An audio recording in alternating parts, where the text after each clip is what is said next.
Croisé. 2 mètres. Croisé. 2 mètres. 08. 06. 04. 03. 5.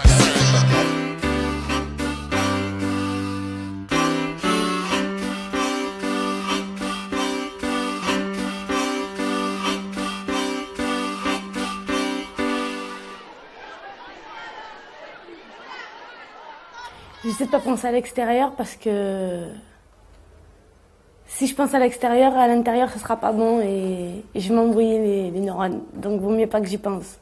C'est autre chose à l'école et à la maison. La première heure de cours, faut pas faire gaffe à moi parce que quand quelqu'un parle avec moi, des fois, je m'énerve trop vite et c'est pas bon. Ça fait que voilà, en fait, je calcule personne en classe. Ça fait que je parle à personne en classe.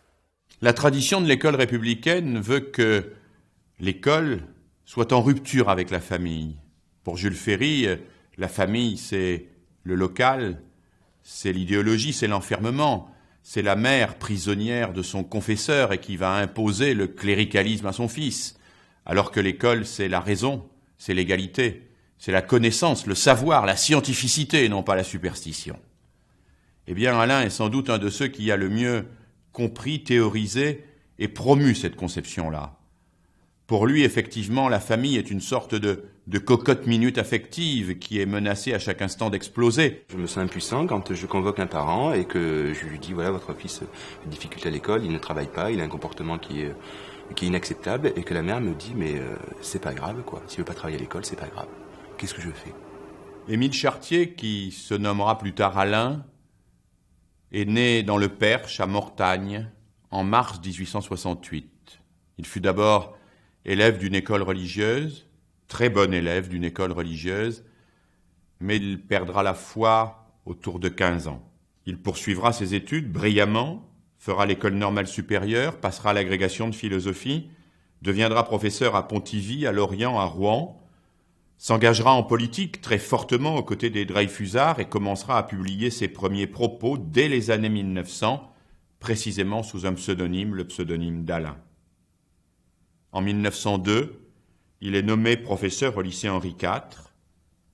Il s'engagera volontairement pendant la guerre de 14-18, retournera ensuite finir sa carrière au lycée Henri IV et prendra en 1933 sa retraite dans sa maison du Vésinet. Si à l'époque où il le disait, Alain, il ne doit pas y avoir de lien entre la famille et l'école, c'est plus possible aujourd'hui. C'est plus possible aujourd'hui, c'est plus possible dans un milieu comme celui-là où les enfants viennent à l'école en amenant avec eux toutes les angoisses, les peurs, les anxiétés qui sont liées à leur situation de violence sociale qu'ils vivent dans la mesure où ils connaissent tous des problèmes énormes. Et quand ils arrivent à l'école, il faut qu'ils soient dans des dispositions telles qu'ils puissent suivre un cours et oublier un petit peu ces peurs, ces angoisses et ces anxiétés. Et nous, on cherche des solutions pour qu'ils soient attentifs pendant 55 minutes d'un cours. Si tu as une démission des parents, tu auras une démission de l'enfant à l'école. Et toi, tu peux faire tout ce que tu veux. Si derrière ça ne suit pas, tu n'as aucun pouvoir sur l'enfant. Moi, je crois que malheureusement, à l'heure actuelle, tout le monde pense que les enseignants doivent se substituer à la cellule familiale. C'est pas du tout le cas. Chacun a son rôle. Les parents ont leur propre rôle à jouer. Nous, on a aussi un rôle, mais en aucun cas, notre rôle est d'être parents de ces enfants-là. Nous sommes qu'un petit maillon, quoi, dans la construction d'une personne. Une personne, elle se construit comment ? Milieu familial, l'école et la société. On ne va pas demander à l'école de remplacer le milieu familial et la société. On veut bien les amener sur le chemin de la citoyenneté, la conscience de soi, la conscience des autres, mais on ne peut pas les y amener seuls. Voilà, c'est la seule. Nous sommes quand même limités dans nos possibilités. C'est vrai qu'à Vallon, il y a des moyens, on les utilise. Il y a quand même des parents qui jouent leur rôle. Il y a quand même des élèves, quand même sur 850 élèves, il y a quand même des élèves qui réussissent.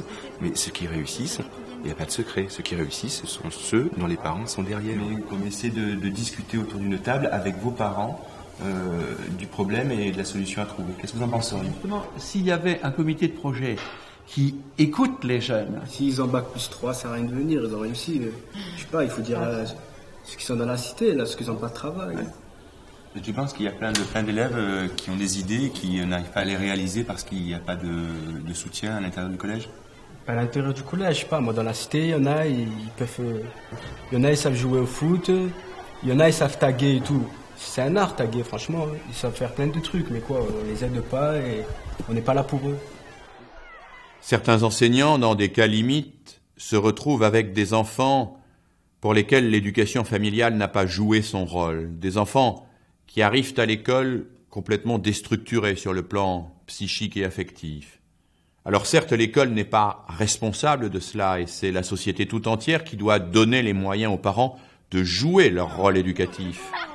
Il y a là tout un travail collectif dans lequel s'inscrit l'école et dans lequel sont impliqués tous les acteurs sociaux pour que l'éducation ne soit plus simplement l'affaire de quelques-uns, qu'elle ne soit plus l'affaire des privilégiés, mais qu'elle devienne véritablement l'affaire de tous. Il y a dans cette académie 139 collèges. Si on prend en compte les critères sociaux, ce collège est donc classé le 139e sur 139. Ça veut dire que la population est vraiment défavorisée. Je dis bien critères sociaux et pas du tout les critères de réussite scolaire proprement dit. Il se situe parmi à peu près les 10 collèges les plus difficiles de France. La population scolaire ici, c'est environ 40% de Maghrébins, 30% d'Africains, 30% de Gitans. Voilà, en gros.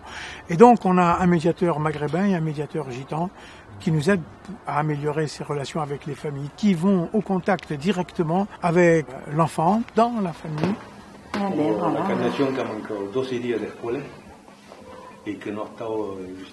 On a recours à ces deux personnes qui sont reconnues dans la cité comme des personnes ayant une autorité, représentant une autorité morale. Elle a honte maintenant qu'elle sait qu'elle est fiancée, elle a honte d'aller à l'école.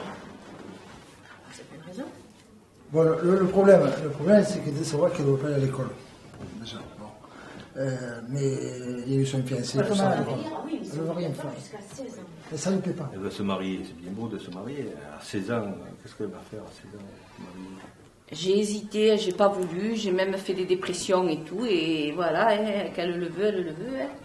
Voilà. Bon, alors il faut faire une chose, c'est déjà pour ces 2 mois qui manquent plus l'école. Ouais, je vais le faire. La fille, elle est fiancée, elle va se marier au mois d'août. Elle est plus très motivée, hein. Voilà. Ben, évidemment. Et vous lui avez dit que nous, on veut bien accepter de temps en temps la mode gitane, à condition qu'ils acceptent aussi les lois de la République. Vous savez ce qu'il faut faire, M. Callot? C'est bien cette intervention que vous avez faite auprès de la famille. Je vous demande aussi... La prise en compte du problème des familles qui ont des répercussions par l'enfant, c'est pas chercher des solutions, c'est par des rencontres, par la capacité d'aller au-devant de ces familles. Parce qu'il ne suffit pas de dire vous pouvez venir à l'école, elles ne viendront pas. C'est aller au-devant, justement prouver qu'ils ont des choses à dire, qu'ils ont des choses à faire par rapport à la scolarisation de leur enfant.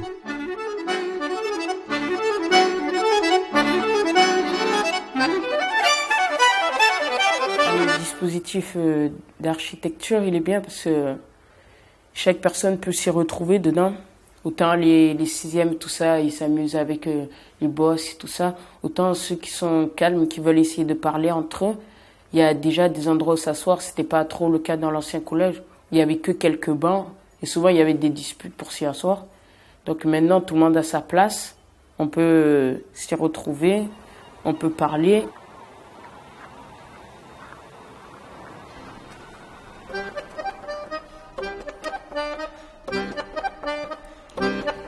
J'aime beaucoup cet endroit parce que les fenêtres ils sont transparentes et on peut regarder à travers pour voir la cité. Ça nous donne l'impression d'être moins enfermés.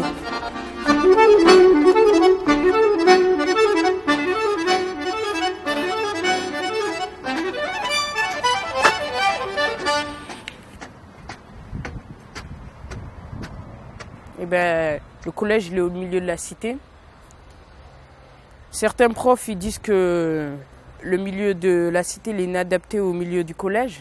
Enfin, il y a certains parents qui ne veulent même pas entendre parler de mettre leur fils dans ce collège. Ils disent qu'il y a trop de violence et tout ça. Mais pour les élèves, ils préfèrent ici parce que c'est plus adapté pour eux. Parce que c'est juste à côté de leur habitat, ils peuvent s'y rendre beaucoup plus facilement.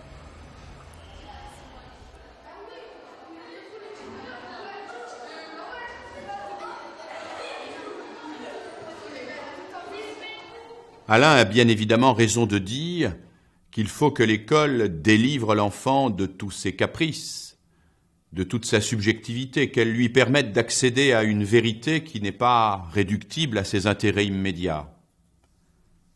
Toute la question est de savoir comment faire pour cela. Alain laisse entendre qu'il suffit en quelque sorte d'accrocher sa subjectivité au porte-manteau avant d'entrer dans la classe où la raison va s'exposer. Il n'est pas sûr que les enseignants aujourd'hui puissent accepter une telle théorie. Il n'est pas sûr que ce soit aussi facile. Peut-être faut-il organiser des sas, des temps de passage, dans lesquels l'enfant qui arrive à l'école chargé de préoccupations multiples puisse progressivement se préparer à accéder à la raison scolaire.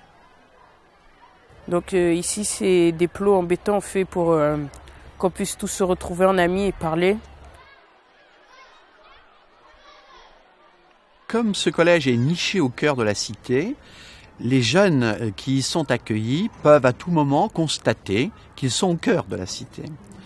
Ils ne sont plus chez eux, mais ils voient leur habitat. Ils ne sont pas encore en situation pédagogique, donc ils peuvent libérer tout ce qu'ils ont dans leur tête et ce qu'ils ont dans leur corps.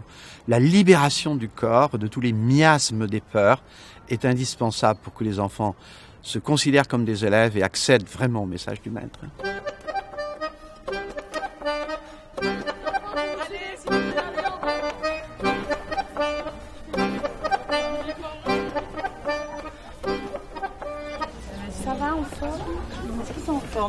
C'est important que le foyer fait partie du collège et reste dans le collège avec. Vraiment, c'est très important. Le foyer, c'est le top. Nous, déjà, on a repris des études pour pouvoir aider justement nos enfants à faire leurs devoirs. Déjà. On a des cours de français, de maths, d'anglais, d'informatique. Pour rentrer dans les ordinateurs et pour travailler. Raja, tu fais 0,1. Nathalie, 0,2. Après une virgule en informatique, il ne faut pas oublier de mettre un espace.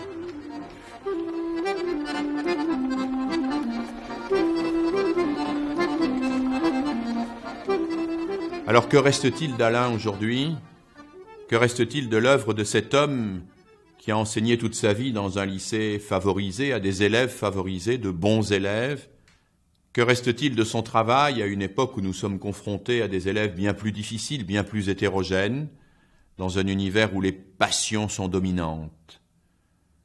L'exigence de mettre au cœur de l'activité pédagogique la construction de la vérité contre l'opinion. La vérité qui vient arbitrer entre les opinions et qui fait que ce n'est pas celui qui crie le plus fort ou qui impose sa voix qui va avoir raison, mais celui qui démontre le mieux. Maître à 0,8.